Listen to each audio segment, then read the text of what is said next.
What's up, Earth Rockers? It's Shovatar, your boy, here with the very last Castlevania 3 commentary that I'm going to be doing. Not the last video that I'm going to be uploading, but the last commentary that I'm going to be doing. This is um, another hard mode run. This is Trevor only. This is using what they call the Akama code. And this is the hardest thing I've ever done, or probably ever will do, is beating the game under these conditions. And I think I said in my Alucard 1cc that Alucard Red on hard mode is the second hardest way to play this game. This is the hardest way to play the game. I don't know necessarily if the game was explicitly designed around having the companions. Like, I don't know if they specifically constructed certain levels assuming that you would or would not have them outside of the Alucard route, but however, whether or not this is intentional, the game becomes way, way harder without companions. And the Akama code is the only way to skip to second quests that doesn't also give you extra lives like the Help Me code. So it's something that's in the game, so it feels like it's a challenge. Normally, I wouldn't like contemplate hamstringing myself by just like arbitrarily removing certain tools that I have available to me. But the fact that the Akama code is in the game makes me feel like it's something. It's like it feels like a challenge that's inside the game for me to complete. Originally, I was not going to do a deathless run of Akama Castlevania 3, but I was originally going to do what I did for the other runs, which is do um, Deathless on normal and then do a 1cc on hard. But when I sat down to actually do that, I ended up getting both runs in like a single evening. So it was just my level of familiarity with the game has reached a point where doing what I normally would do just was not providing me with a satisfying challenge. So, insane, madman that I am, I decided that I would try to do a deathless run of Castlevania 3, only playing as Trevor. And like I said at the start, this is the hardest thing that I've ever done. This is harder than anything I've done in video games before, which isn't necessarily saying too much. I don't have very much experience with like really difficult retro games outside of the Castlevania series, and even then my experience is fairly limited. But just to give you some context, this took me a very long time. It took me way longer to get this footage than anything else. And, and it makes you appreciate sort of how the game, it makes you appreciate the companions, and it makes you appreciate just how important their presence is, because it's not just about like the abilities of the companions. It could be something as simple as having access to two different sub weapons, for example. Like, there are a couple of points in the run where it gets so much harder just because I have to have I'm locked to one sub weapon slot, and most of this run is going to be I'm going to be using the stopwatch for most of the entire run. There's a few spots towards the beginning where I might switch, but for most of the first half of this run, it's just going to be solid stopwatch and nothing else. Even in the first part of the even in level one, because level one has that room with the RNG skulls that you saw earlier. I need the stopwatch for that part, and I'm going to want the stopwatch again for the first room, the first part of level three. So this might seem um, well, I guess you'll see it as it goes as we go along. The stopwatch is really, really powerful, and it's kind of the thing that makes the Akama run work, because having such a limited capability, having such a limited abilities means that you are not equipped to deal with things that the game throws at you in any other way.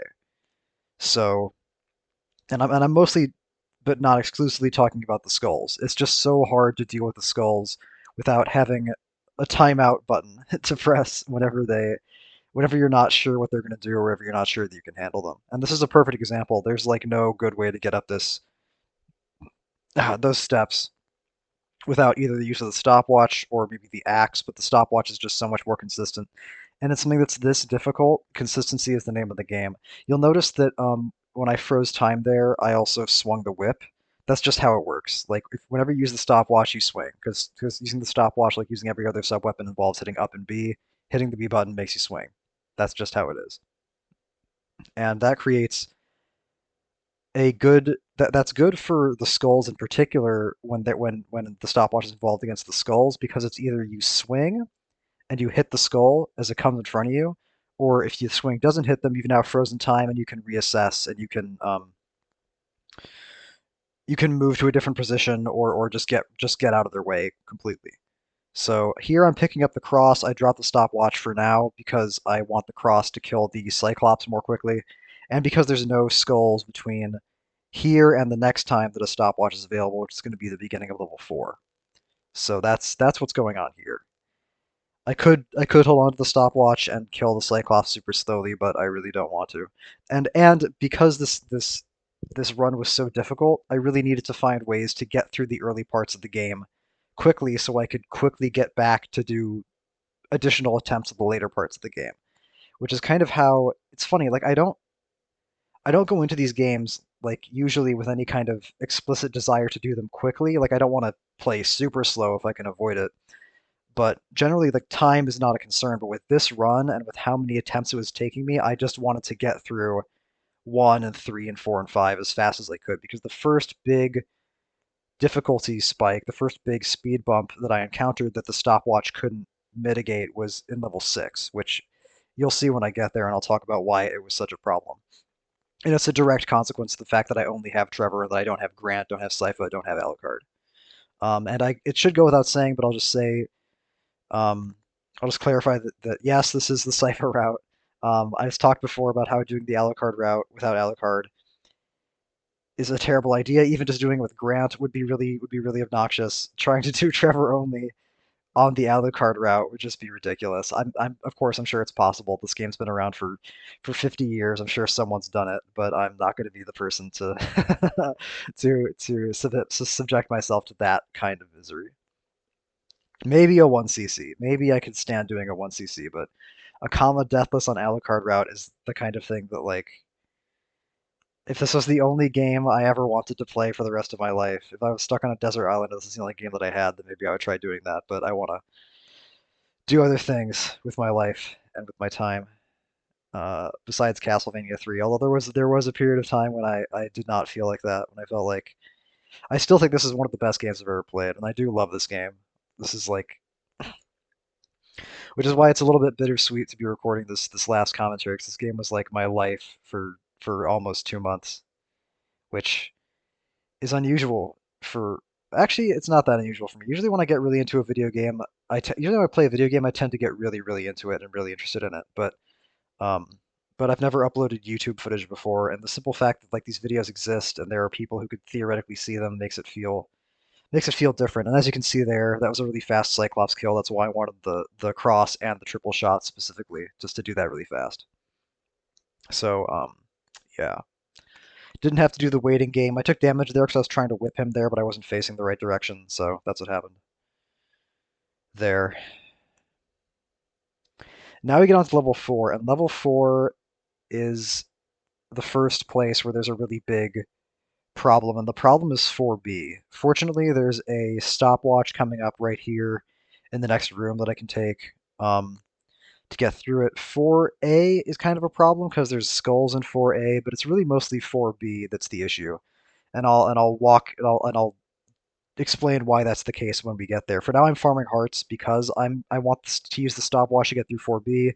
Stopwatch takes 5 hearts per usage. Every usage only freezes time for like 3 seconds. So if I have a farming spot available to me, it's going to help me give me more stopwatch usages. I'm just going to take it. And it might seem cheesy, it might seem like exploitative, but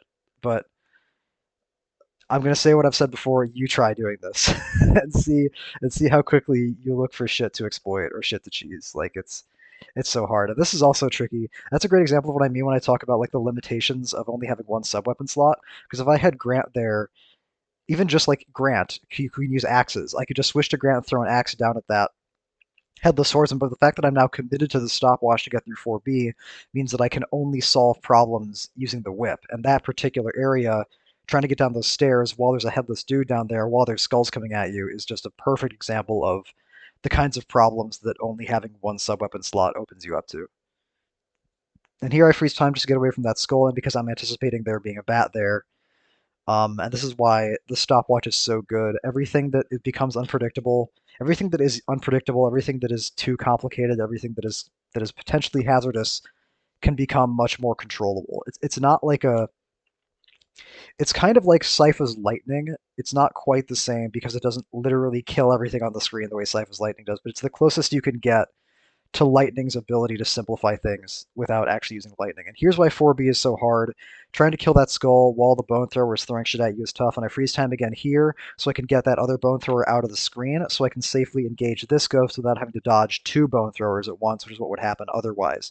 And here I freeze time again to kill the ghost once he's in a safe position, and now I'm finally safe. And that was, what, one, two, three usages of the stopwatch? Basically, using the stopwatch once per ghost and then again to stop that guy from moving over to the right. And I don't know if that seemed excessive or not. I don't know if the footage conveys how chaotic that stretch can be, but that is the reason I farmed hearts at the beginning. That is the reason why the stopwatch is important. And initially I was trying to use the axe there, but the ghost moves towards you so quickly that it will get out of axe range. It will get into this obnoxious no man's land between like not quite being whippable and then like being too low for your axe to hit it. So the stopwatch just ended up being the best solution there. And here I'm stopping because I don't want to lose the stopwatch because I don't just want the stopwatch for 4B. I really want it for 5C. That's originally why I wanted the stopwatch the whole time. But I sort of discovered incidentally that that was also really good for 4B.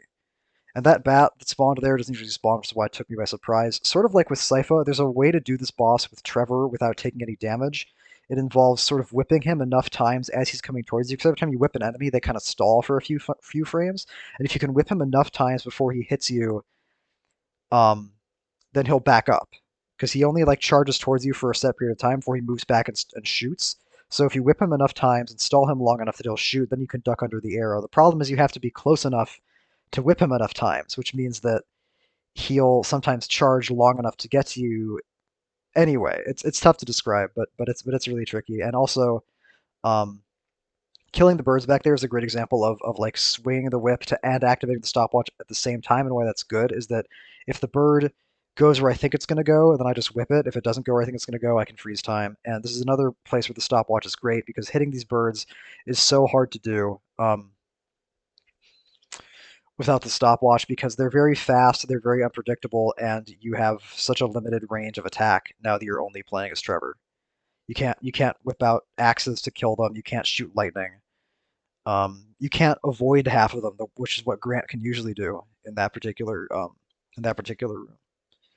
So that's just another thing about it that's good. Oh man, this was so fucking. This was such a pain in the ass. I really can't even describe it to you.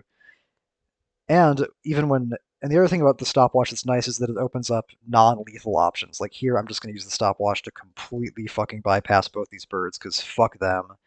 Especially that second bird is just really hard to kill without getting damaged. And if you get hit in that room, you can easily just get knocked off the edge.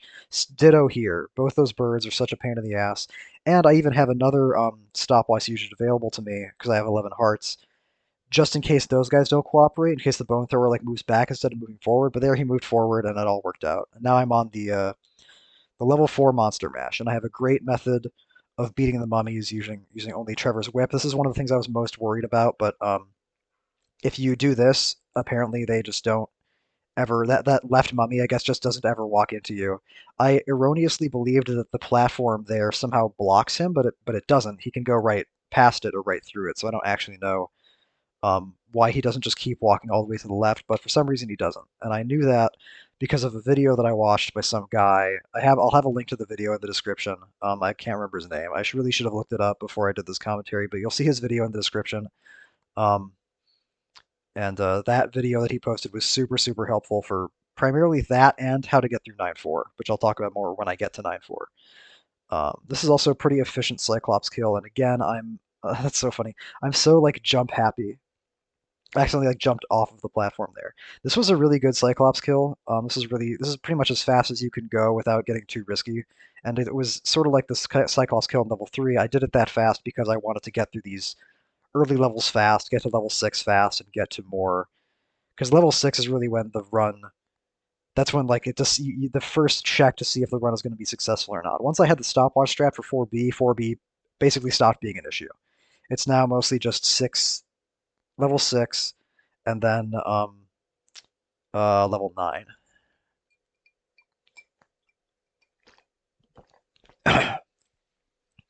And of course, as always, the perennial level A. But here we are in level 5, back in the cipher route. Back in the cipher route, which is what I'm used to. Um, so like I was saying, 5C is the primary reason why I want the stopwatch. Because the stopwatch is how you get through 5C without Sypha. The axe is also not bad for getting through 5C, but this is also like a timing thing where on using the stopwatch on 5C is also way faster than using the axes.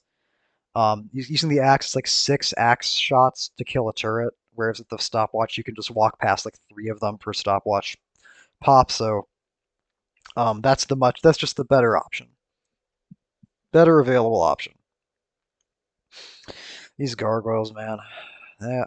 And I can freeze time there to get past them because I think actually the trajectory they were on I might have been able to hit them with a whip shot, but like why take the risk? And plus there were more spawning at the end there anyway, so that's like again it might seem like excuse me, sorry, it might seem like anti-gameplay, it might seem like cheesing, but you don't have a choice if you're going to subject yourself to this situation where all you have available to you is Trevor and his whip. You need more than that, really. The game expects you to have more than that to deal with all of its challenges, and that's just the best solution.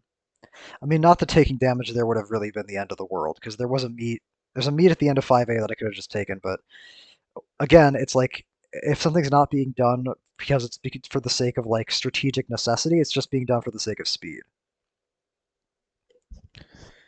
Because I put in so many fucking attempts. I don't even know how many times I attempted this. And every attempt, if an attempt dies on level 6, it's like what? Like 25 minutes into the run, maybe like 22 minutes. And then if an attempt dies on level 9, it's like, I don't know, like 30 minutes into the run, 35 minutes into the run for level 9. And then if it's A1, it's like 40 minutes into the run. So or like 45 minutes maybe. I don't know. I don't know exactly. But the point is that every failed run is like another like half an hour at least down the drain. So you want to really tighten that. You really want to tighten that up. And the stopwatch is helpful with that. Because you gotta keep going. You gotta keep going. I like this room. I never really appreciated the way that level 5 looks, I think. I like the fact that it's red. I don't like level 5, generally speaking. I don't like a lot of vertical stages. And that's the point of this entire level is to be vertical. But I do like the color palette. I like the pillars and the darkness beyond. And you know what? Like that's crazy. Even to the very end, I'm screwing up on these armor knights.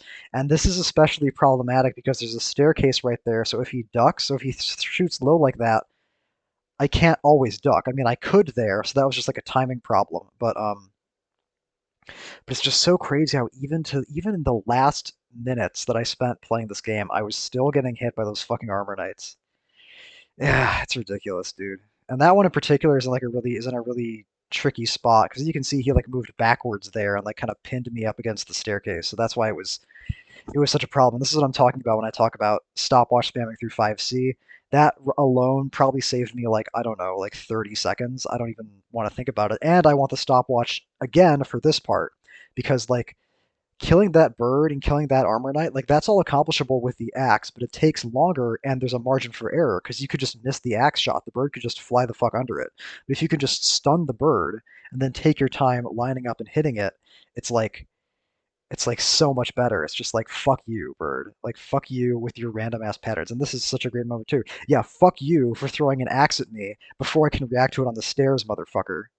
That's what like the stopwatch is. The stopwatch is you like looking at all the game's bullshit that it's been giving you for the past 2 months and saying, no, no, you can't do that. You can't throw birds at me that I can't see. You can't throw an axe at me on the stairs before I have time to see it or react to it. No, you don't get to do that. I am in control here. I am in command. I am God. I mean, figuratively speaking. That's a nice frame. I missed the action shot, but I don't usually get to see that frame of Trevor whipping. It's neat. Hmm. But everything that just happened the past 20 minutes was basically just a training exercise. This is where the Akama run actually begins, is in level 6. There are two problems with level 6. There's 6C, and then there's the level 6 boss. And the level 6 boss is the level 6 boss. For some reason, I had more trouble with it in these Akama runs than I did ever before. Even though in my Grant run, my Grant route 1cc, I'm fairly sure I just fought it with Trevor, and I don't remember having that many problems with it. But here, it's 6C into the level 6 boss after this part, and then you don't have like Grant, you don't have Sypha, of course, to make things easier. And I don't want the holy water there because of the 6C strat that I've developed that mostly involves avoiding enemies instead of trying to kill them.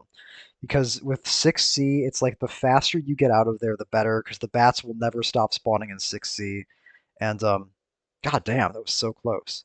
That was so close. That's actually, you know what? This is a great example to talk about something that I think I've somehow managed to never clarify before, which is how important the falling swing is in these NES Castlevania games. Where if you jump and swing the whip like that at the apex of the jump, all you're doing is hitting whatever is directly in front of you, right? At the apex of your jump. But if you wait to swing until you start falling, you're hitting whatever is right at the apex of your jump and whatever is underneath and in front of you right until the point that you hit the ground. Like that's why I was able to kill those fishmen because my whip's hitbox basically landed on top of them because I was swinging as I was falling instead of swinging at the top of the jump. And if you want to get any kind of like consistent coverage with the whip, that's what you really have to do. And I wait here specifically because I've jumped across that pit into a bat so many times, and this is where I start freezing time. I don't try to kill the axe. I don't try to kill the turret. The bat's ear clips me on the staircase, so I still take damage, but I get out anyway. Um, and it's just about getting out of there fast. Like not don't bother trying to kill anything. Don't bother trying to like fucking again to the very end. To the very end. Those armor knights swing low and I don't duck fast enough. God damn, dude. It's so insane that even at the very end they were still fucking me up. And even at the very end the bats are still killing me. Although the bat's ear clipping me on the staircase is like one of the most ridiculous things I've ever seen. So I don't really feel bad for that, but the armor knight is a pure failure in timing. No excuse for that. And normally I stopwatch here. If I have Grant, can't do that because if I stopwatch here and try to whip them, then the collapsing platform will catch up to me. I can stopwatch here, that'll stop them jumping up at me. The reason I'm swinging there is because I was expecting that guy to jump up earlier than he did. I didn't want to jump for the torch to get the 5 hearts and then fall back down into a fishman, so I was waiting for him to spawn. He spawned a little bit later than I thought he would. Didn't matter.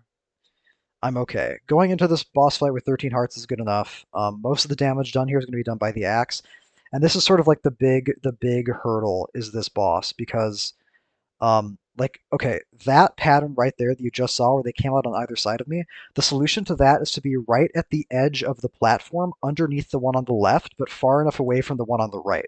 The problem with being far away from the one on the right is that if you're too far from the center and you get hit low, you get knocked off the edge of the platform.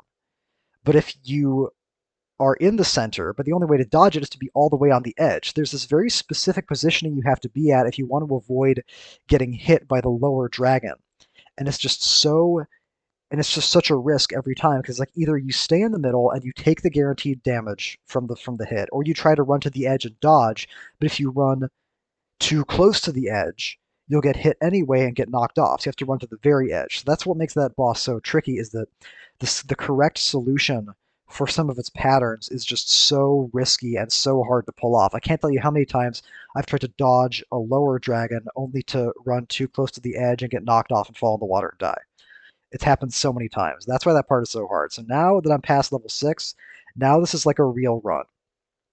And level 7 into level 8 is going to be a non-issue because I finally mastered a convenient way to get over the 7B jump, which you'll see when we get to it. Um, and the rest of level 7 is not difficult. Level 7 is a fun level. It's like this and level 8 are the last like fun levels before you get into the pain dimension, which is 9 and A. The music in this level is really good. I wish I could. I don't know. I guess I don't know if people would prefer, because I worry when I do these voice commentaries. I worry about whether or not I'm going to be audible because my microphone. I don't have like a professional like microphone set up or anything. I'm using my headset microphone, which is probably you can probably tell because I'm sure the audio quality isn't great. And plus, I kind of speak quietly in general, so I'm always worried about being audible, which is why I don't have like the music playing in the background while in these like commentary videos. I don't have like the game music playing in the background while I'm talking because I'm afraid that my voice is going to get obscured somehow. And I don't know. Maybe that's irrational. I'm sure plenty of people. I'm sure that's just a matter of like adjusting the audio levels. But that's the other the other reason, which is that I don't really know anything about editing video or editing audio. So I just haven't, and I didn't bother learning because I kind of uploaded the first commentary video just as like a whim. I didn't really necessarily anticipate that I'd be doing all these runs and commentating all these runs. So now they're all just like me talking with no music. And I don't know, maybe that's like, hey, what you could do if you really wanted to, you could set up your own music by playing the uncommented version in one tab and then lowering the volume and then playing the commentated version in the other. So there's an idea. How about you just do all the work for me in terms of making my video interesting to listen to? How's that for an idea? I don't know. Maybe I'll change that in later videos. Maybe I'll try to figure out a way to have the video game to have like the game music playing at the same time, so that way if there's a lull in my endless rambling, you still have something interesting to listen to, and so I can talk about the music because that's actually something that I feel bad for not mentioning more of, which is that the music in this game is really good. The Japanese version takes advantage of this. Oh, here's the jump. Yeah, yeah, yeah. You want to get right to the edge so that your feet are partially hanging off, then press forward and jump. Um, but what I was saying was that the Japanese version of this game on the Famicom takes advantage of a specific like Famicom only sound chip, excuse me, to make the soundtrack sound different. I actually like the way the Famicom version sounds better, but I started playing the US version before I knew there were any differences, and that's just the version that I got used to. And it's the hardest version, so I get to feel more accomplished when I do things like this. Um, but what I was saying about the sound is that the soundtrack is really good, and the music that plays on this stage in particular is really good. It's like the music that plays here, and then the music that plays in the Alucard like swamp level. Those are two of my two favorite tracks in the whole game, probably. The music for level A sounds way better in the Famicom version than the US version, because in the Famicom version you can kind of hear the bass more, and it makes it sound more like an actual like it's like it sounds like there's more going on. Because in the US version, all you can hear is the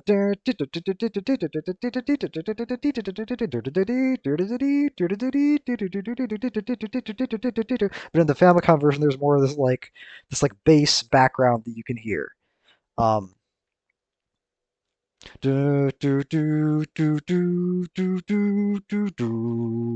I'm sure I'm horribly off key and off note there, but if you listen to them back like back to back, you'll see what I'm talking about and you'll see what the difference is.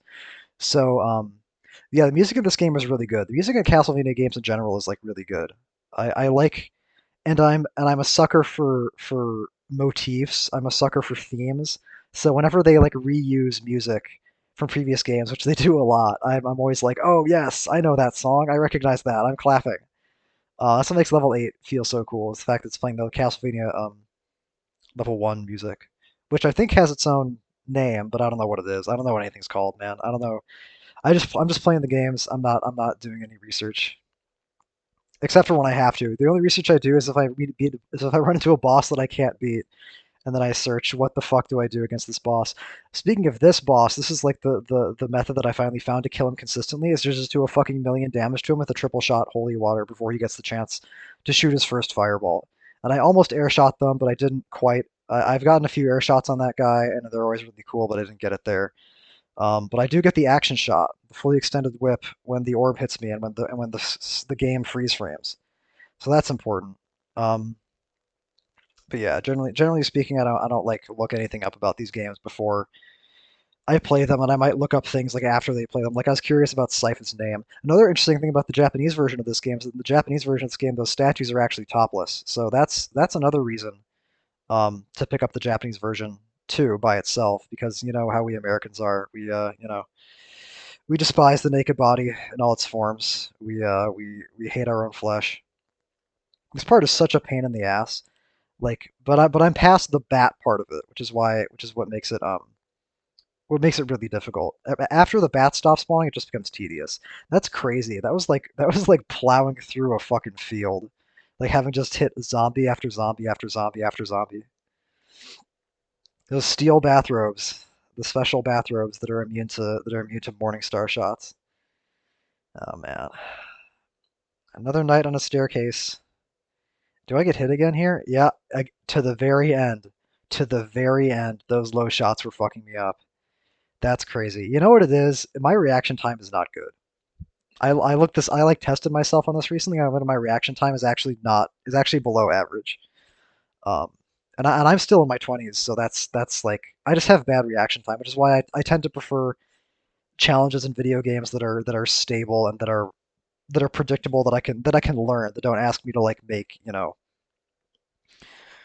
snap reactions to things. So that actually explains a lot of my preferences and why I find some parts of video games so hard. It's because my reaction time is actually just not good. I think this part is a little funny going up these stairs. Yeah, yeah. I'm playing a little game here where I don't want to get hit by the bones, and I don't want to walk into the skeleton, so I have to go up and down the stairs, get my cardio for the day. Not that Trevor needs cardio. Here's what I'll say about the Belmont family: none of these motherfuckers skip leg day. You'll see when I upload Super Castlevania 4 footage, Simon Belmont in Castlevania 4 has thighs like fucking tree trunks. I am miring hard, I have to say.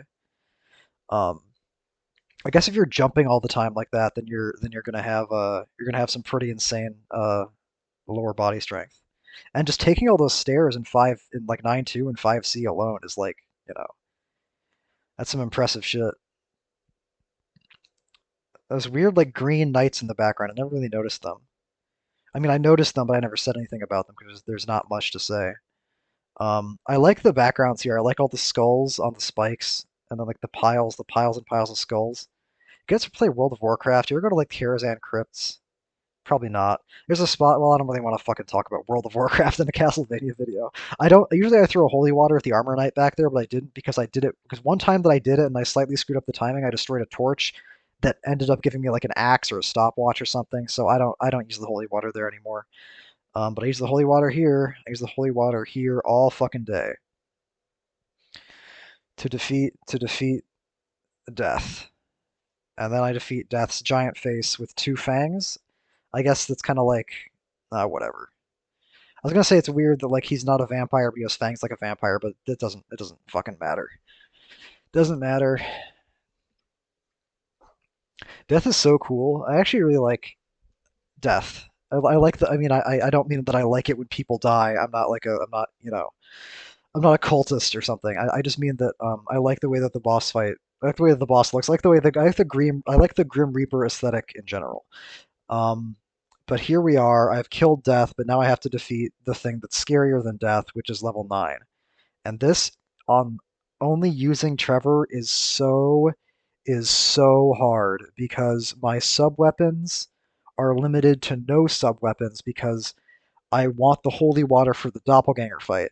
And the thing is that the doppelganger, there's holy water in 9.3 that I could get if I wanted to pick something else up to get through like 9.3 or get through 9.2, but the 9.3 holy water is in a place that's like really difficult to get, so losing the holy water before then introduces another potential point of error in the hardest level in the entire run. So that's why back there I was pausing after I killed those Igors, because those Igors can drop stopwatches or axes, and I don't want either of those for the rest of the entire level. I just want to use the holy water, and that means that I'm going to be locked to the holy water and the whip for the rest of the entire level. Excuse me. Which means I'm going to have to do 9.2 only using the whip, and I'm going to have to do 9.3 using only the whip. and that is trickier. That is hard, especially 9-2.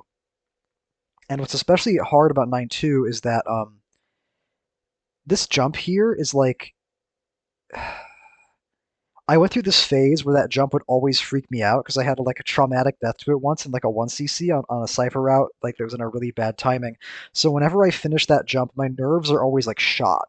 So I go into the actual bulk of 9-2, which is the stairs section, like super nervous and like antsy and edgy. And look at that right there. That fireball almost hit me right there. So I didn't quite have the timing right on my like planned route through the level, and then I do. That's the classic. I can't tell you how many times I've done that. I stand up into the fireball, and that's also a nerves thing. That's like a I can't wait. I gotta go right now. Um, Again, that was all, and now like my timing is off because I had to wait for another shot because the turrets uh the way that the turrets shoot is not always consistent on hard mode. Not that that's actually relevant to the point I was making, but basically what I'm saying is that one of the hardest things about doing these runs is nerves. Like doing these runs, like if I just like load up an individual save state, um, to practice something, it's always easier than it is doing it with like your fucking heart pounding in your ears and you're thinking about the 45 minutes it's going to take you to get back to where you are if you fuck up, and you're thinking about like how much better it would be if this was just finished and this is just like completed. That's what makes it so hard. And on 9-2, which is so surgical and precise and really punishing, that's lethal. Similar to 9-4, but I'll talk about 9-4 when we get there. There's a meet at the end of 9-3, and I have to go for it. Right? I can't. A 9-4 is it's hard enough to do 9-4 without falling off and dying into like a pit, but getting through 9-4 without getting hit at all, like without getting hit twice, is just like it's just too risky. Like it's just too hard. So it's a risk to go for the meat at the end of 9-3, but I have to. I don't have a choice. I cannot go into 9-4 with 2 HP. With 3 HP, like maybe, but the rule that I'd set for myself is if I'm at 2 HP or less, I cannot go into 9-4. I have to go for the meat in 9-3. And speaking of reloading save states, I drilled like the method of getting the meat on 9-3 is like so specific, and you have to do it so fast that that's something that I practice with the save state like a million times to just get the timing down like perfectly, and it needs to be perfect, and I'll try to describe why that's the case when you see it and as it comes up. Because two things happen in the last room of 9-3. There's meat in the wall, and a ghost spawns, and bats are spawning. And the ghost is coming at you in an angle that's impossible to engage him, so you just have to try to like outrun him before he gets too far down the screen. So here's a bat coming at me that I barely clip with the holy water, and a bat tries to hit me on the way out while the ghost is chasing me and is almost on me. This game fucks with you every single step of the way. It never lets up. It never relents. And this is the hardest part of the hardest stage, which is 9-4, is this spot right here, because so many things are happening. The bird goes off the screen, so you can't see what it's doing, which is necessary to predict their path. And while you don't know what the bird is doing, the bird could just come careening in and blindside you and knock you off. There's a fish man coming out of the water shooting at you. So you have to just like sort of get lucky, because I think if the bird dived dived at me from like low from off the screen like that, I think it would have just hit me and killed me. But um, but I got through it, and that bird also gave me a great position by flying under me, so I could just hit it with the holy water on the stairs. So far, the birds have been really nice to me. None of them have done anything too problematic. I think this bird does the same thing. Yep, perfect. Runs right on my holy water arc, and that bird just makes himself disappear because if they fly up too high, they just despawn and get off the screen. So that was like the best first room of 9-4 I could have possibly asked for. That was like great. Um, but then look at this. The skull doesn't go down when I think it's going to. The skull goes up when it does instead of going straight. And after a perfect first room of 9-4, after I get the 9-3 meat, I'm still in the doppelganger fight with 1 HP. Like, I got through the part of 9-4 that's like the hardest, but it's like that's not even good enough because now you have to go through a fucking skull gauntlet that hits you 3 times. So that's how bad 9-4 is, where you get through the part that's really hard, and the game's like, I'm still not done with you.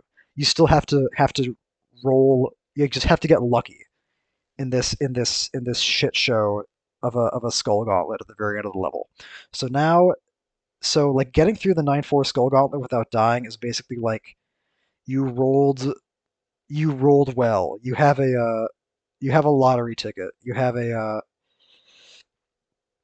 now this is a real run. Now I just have to correctly play A1 and then correctly play A2, and then it's good. And like you can't relax in this run until you're at Dracula because you don't have Grant or Sypha or Alucard to make anything easier. And here I'm still playing this so badly. I never learned how to do this correctly.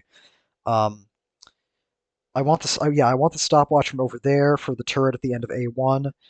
Actually, I am playing this a little bit better than I usually do. I'm trying to stay towards the top of the screen. This is actually the best. Actually, you know what? I shouldn't have shit talked myself. That's the best A1 footage that I think I have on the channel. Because that's the correct way to do it, is just try to stay near the top of the screen so the skulls spawn like underneath you and you can like stay above them.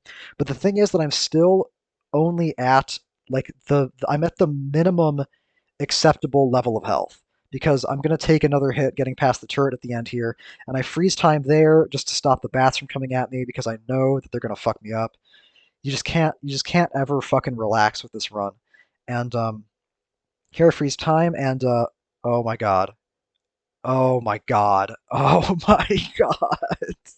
Oh god, I'm getting chills just fucking looking at that. So what happened there was the bat spawned behind the turret. Normally you just jump into the turret and then you take the invincibility and then from the damage and then you jump over the turret and get to the door. But there was a bat behind the turret that like knocked me back at an angle I wasn't expecting, and the turret shot a fireball at me while I was invincible and touching the door. So I think that I don't know. Maybe it didn't matter. Maybe the bat being there didn't matter. Maybe it was effectively the same thing, but it looked like it was like three different things trying to kill me at the same time. That I only survived because of the damage invincibility and because of the fact that I was touching the door. So that was really uh that was really scary. And here I've learned to stop on these stairs because I know now that bats will spawn there and hit me up the staircase. And now I have to get through the A2 bat forming without Sypha's instant attack or Grant's jumping or Alucard's bat thing that completely trivializes it. So even this part now is super stressful, and I have to just do this. God damn. And now I'm finally, it's like now I can finally relax. And that's what's so insane about the Akama run, is that more than any other type of Castlevania 3 run, more than anything else I've done before, it is relentless. The difficulty keeps spiking up. It's not like, oh, I got through 9-4, now I can relax. It's not like, oh, I got through Alucard 7, now I can relax. No, you can't relax until you're standing in front of Dracula. That's when you can finally say, okay, now I no longer have to like feel like I'm about to shit my pants, which is what all of A1 and what A2 is to the very end. So the game is like throwing everything at you. That's kind of what it feels like. But now I'm in the Dracula fight, and now like I've said before, it's kind of weird to say that you can relax when you get to the final boss, who's supposed to be the hardest boss in the game.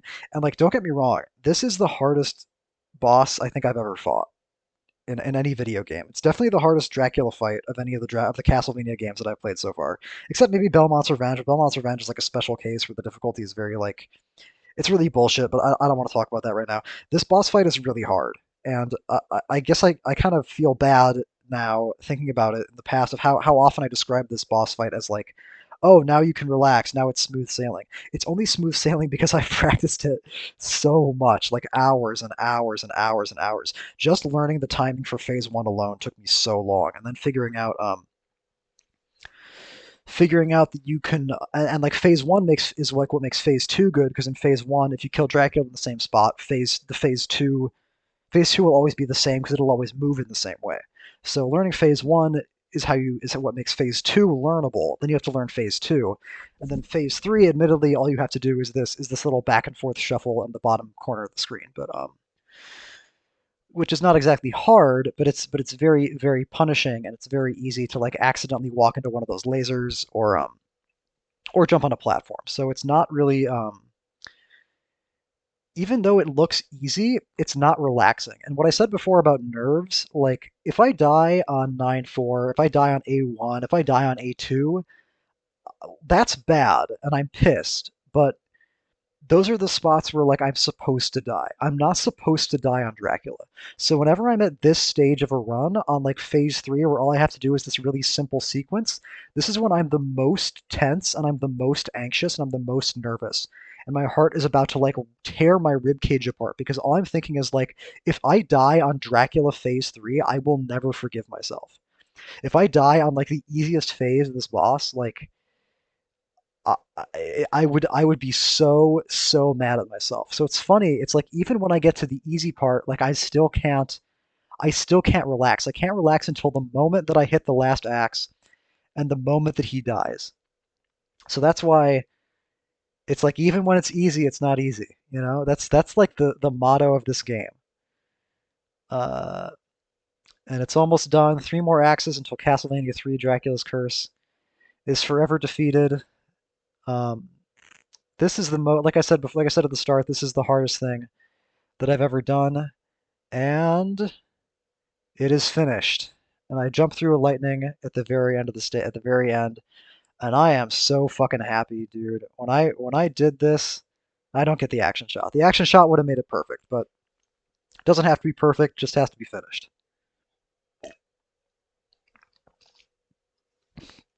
When I finished this, when I finished this run, and this might sound pathetic, but it was maybe the happiest I've ever been in my entire life.